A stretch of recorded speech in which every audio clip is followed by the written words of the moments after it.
मीनाक्षी जी के बड़े बेटे ने लव मैरिज की थी। उसकी पत्नी छोटे गांव की थी, इसलिए मीनाक्षी जी ने बड़ी बहू वैशाली को गांव की अनपढ़ कहकर घर से निकाल दिया था। उसके बाद छोटे बेटे की शादी करवाई। उसकी पत्नी बहुत ज़्यादा पढ़ी लिखी थी और ऊंचे घराने की भी थी। कुछ दिनों बाद ही छोटी बहू अपने रंग दिखाने लगी। सहेलियों के साथ किटी पार्टी करती और उसकी सहेलियां सारे दिन घर में बैठी रहती थी और तेज संगीत चलाकर ताश खेलती रहती थी। यह सब देखकर मीनाक्षी जी बहुत दुखी हो जाती थी और अपने किए पर उन्हें पछतावा था। अब बड़ा बेटा और बहू तो उनसे मिलने भी नहीं आते थे। छोटी बहू खाना भी नहीं बनाती थी और बाहर से ऑर्डर कर लेती।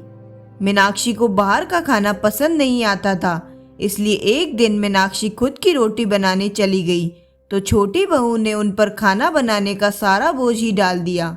बस ऐसे ही एक दिन गर्मी की दोपहरी को मीनाक्षी खाना बनाने जा रही थी तो बाहर हॉल में चक्कर खाकर गिर पड़ी। उसे पता भी नहीं कि उसे हॉस्पिटल कौन ले गया। मीनाक्षी की जब आंखें खुली तो उसने देखा कि बड़ी बहू सिरहाने बैठी माथा सहला रही थी और उसे देख मीनाक्षी रो पड़ी। मीनाक्षी दिल से बहुत शर्मिंदा थी।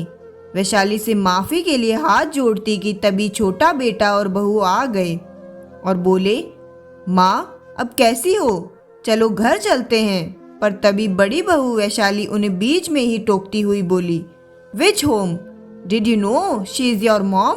मीनाक्षी को आश्चर्य हुआ। उसने धीरे से बोला, ये क्या कमाल था। वैशाली ने हक से सामान समेटा और बोली, माँ जी मैं ग्रेजुएट तो थी पर छोटे गांव से थी, इसलिए आपको लगा कि मैं पढ़ी लिखी नहीं हूँ और आपने हमसे पूछे बिना ही हमें घर से बाहर निकाल दिया। अब मैंने पोस्ट ग्रेजुएट और MBA भी कर ली है, ऑनलाइन टीचिंग भी करती हूँ। वैशाली हंसते हुए बोली, अब तो आप अपने साथ रखेंगी ना हमें। मीनाक्षी जी पूरी ताकत से उठ खड़ी हुई अपने घर में जाने के लिए।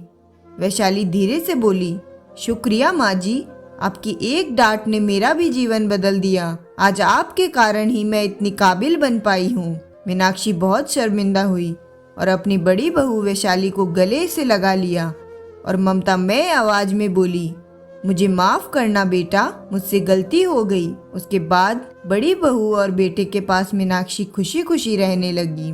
अगर यह कहानी आपको पसंद आए तो वीडियो को लाइक करें और चैनल को सब्सक्राइब जरूर करें। धन्यवाद।